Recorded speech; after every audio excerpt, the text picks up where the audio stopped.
باسط خان کی مسکراہٹ گہری ہوتی جا رہی تھی۔ زرمینیں پیچھے کو ہوتی دیوار کے ساتھ جا لگیں تو باسط خان اس کے اطراف میں اپنے ہاتھ جماتا اس پر جھکا تھا۔ یہ کیا خانم، یہ کیا کر رہی تھی تم؟ باسط خان سرد باروب آواز میں بولا تو زرمینی کی آنکھوں سے ٹپ ٹپ آنسو گرنے لگے۔ باسط صاحب، میں کچھ بھی نہیں کر رہی تھی، میں نہیں گھوم رہی تھی، آپ میرا یقین کریں، میں نہیں تھی۔ زرمینی نے باسط خان کے خوف سے لرزتے لبوں سے معصومیت سے کہا تو باسط خان کا اس کی بات پر کہکا لگانے کو دل چاہا تھا جسے اس نے بڑی مشکل سے روکا تھا۔ کیا مطلب خانم؟ اگر تم نہیں کر رہی تھی تو تمہارا بھوت تھا کیا؟ باسط خان نے لب دانتوں میں دبائے شرارتی لہجے میں کہا۔ زرمینی نے جلدی سے اس بات میں گردن ہلائی تھی۔ ہاں ہاں، میرا بھوت تھا، میں نے یہ نہیں کیا، زرمینی ہکلاتے ہوئے بولی تو باسط خان کا بے ساختہ کہکا گونجا تھا۔ مجھے تو پتہ ہی نہیں تھا کہ تمہارا بھوت بھی تمہاری طرح ہی بہت خوبصورت ہے۔ باسط خان نے نرمی سے اپنی انگلیوں کے پوروں سے اس کے آنسو چنے۔ زرمینی ابھی بھی خوف سے باسط خان کو دیکھ رہی تھی۔ حویلی کا ماحول بہت سخت تھا، انہیں اپنی سہیلیوں کی شادیوں پر لڑکیوں کے درمیان بھی ڈانس کرنے کی اجازت نہیں تھی۔ پہلے تو کہیں جانے ہی نہیں دیا جاتا تھا۔ زرمینی نے کچھ سال پہلے اپنی سہیلی کی شادی پر ایسے ہی تھوڑا سا گھومتے ہوئے ڈانس کیا تھا تو ارتضیٰ خان کو پتہ چلنے پر انہوں نے زرمینی کو زوردار تھپڑ مارا تھا اور سزا کے طور پر آئندہ سے اس کی کسی بھی سہیلی کی شادی میں شرکت کرنے سے منع کر دیا تھا۔ یقیناً باسط خان بھی آج اسے بہت بری سزا دے گا۔ خانم، یہ بھی تم ہو یا تمہارا بھوت ہے؟ باسط خان نے زرمینی کے ہونٹوں پر انگوٹھا پھیرا تھا۔ زرمینی نے سرخ ہوتے نظریں جھکائی تھیں۔ باسط خان مدہوش ہوتا زرمینی کے ہونٹوں پر جھکا، اس کی جان نکال چکا تھا۔ باسط خان نے اپنی شدت اس کے ہونٹوں پر دکھاتے ہوئے اسے چھوڑا اور پھر اسے اپنی گود میں اٹھائے بیڈ کی طرف بڑھا اور اسے پیار سے بیڈ پر لٹاتے ہوئے اس پر گہری گٹا بن کر چھایا۔ خانم، یہ ڈریس مورے نے دیا ہے تمہیں؟ باسط خان نے مدہوش ہوتے زرمینی کی کمر پر ہاتھ پھیرتے ہوئے اس کی فراک کی ڈوری کھینچی تھی۔ ہاں، زرمینی نے آنکھیں بند کیے جواب دیا۔ خانم، بہت خوبصورت لگ رہی ہے اس ڈریس میں، لیکن اب تم رخصتی والے دن یہ ڈریس نہیں پہنو گے کیونکہ اس ڈریس میں تو آج رات ہی میں تمہارے ساتھ اپنی ویڈنگ نائٹ منانے والا ہوں۔ رخصتی کا لباس میں تمہارے لیے لاؤں گا جو تمہارے قابل ہو، اتنا ہی خوبصورت جتنی تم خوبصورت ہو، مگر مجھے یقین ہے تمہاری خوبصورتی کے شایان شان کوئی ڈریس بنا ہی نہیں۔ باسط خان مدہوش ہوتا زرمینے پر جھکا اور اپنی منمانیاں کرتے ہوئے اپنی شدتیں دکھانے لگا۔ نینا واش روم سے وائٹ باتھ روب گاؤن پہن کر نکلی تھی اور ڈریسنگ کے آگے کھڑی ہو کر ڈرائر سے اپنے بال خشک کر رہی تھی جب ارمان خان زادہ واش روم سے بلیک ٹراؤزر اور بغیر شرٹ کے باہر آیا تھا اور مسکراتے ہوئے نینا کو پیچھے سے اپنے حصار میں لیتے ہوئے اس کے بال سائڈ پہ کرتے ہوئے گردن پر اپنے لب رکھے تھے۔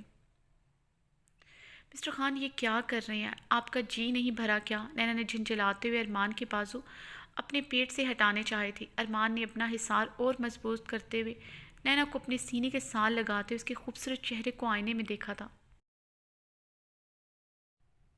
تمہیں ہی تو جاننا تھا کہ میری کل رات تمہارے بغیر کیسی گزری۔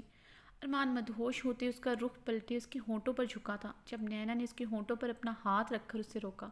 نو نو نو مسٹر خان، آپ اندر مجھے اچھی طرح بتا چکے ہیں کہ آپ نے کل رات مجھے کتنا یاد کیا، اب مجھے اور نہیں جاننا۔ نینا گھبراتے ہوئے وہاں سے جانے لگی تھی جب ارمان نے اسے کلائی سے پکڑ کر بیڈ پر دھکا دیا تھا اور خود بھی اس پر مکمل طور پر چھاتے ہوئے اپنی شدتیں بکھیرنے لگا۔ نینا نے روحان سے ہوتے ارمان خان سے دور ہونا چاہا تھا مگر ارمان نے اسے ایسا نہ کرنے دیا۔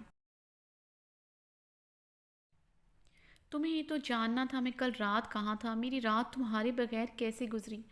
ارمان خان نے مسکراتے ہوئے نینا کے اوپر جھکے نینا کے گال پر اپنے لب رکھتے ہوئے شرارتی نظروں سے اسے دیکھا۔ مسٹر خان، وعدہ کریں مجھ سے آپ کبھی بھی مجھ پر غصہ نہیں کریں گے، مجھ پر چلائیں گے نہیں۔ نینا نے ارمان کی شدتوں کے آگے ہار مانتے ہوئے ارمان خان کے حصار میں پھر سے خود کو سونپتے ہوئے نے روٹھے لہجے میں کہا، اور جو تم چیختی ہو اس کا کیا؟ ارمان نے نینا کے ماتھے پر اپنے لب رکھے تھے۔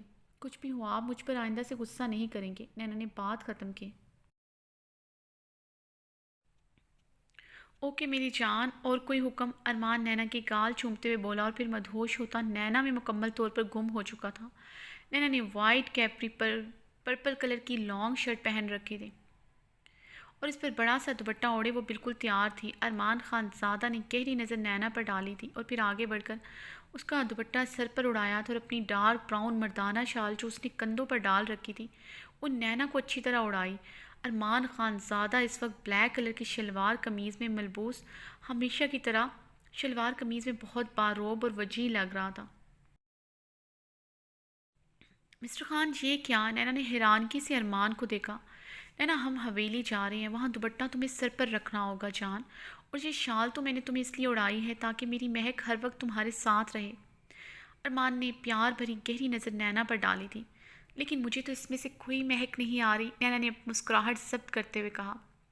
چلو پھر اندر بیڈ روم میں چلو، تمہیں اپنی مہک سے اچھی طرح مہکاؤں۔ ارمان خان زادہ نے نینا کے گرد سے اپنی شال اتاری تو نینا ارمان کے ارادے جان کر جلدی سے مضبوطی سے ارمان کی شال اچھی طرح اپنے گرد لپیٹتے ہوئے گاڑی کی طرف بڑھ گئی۔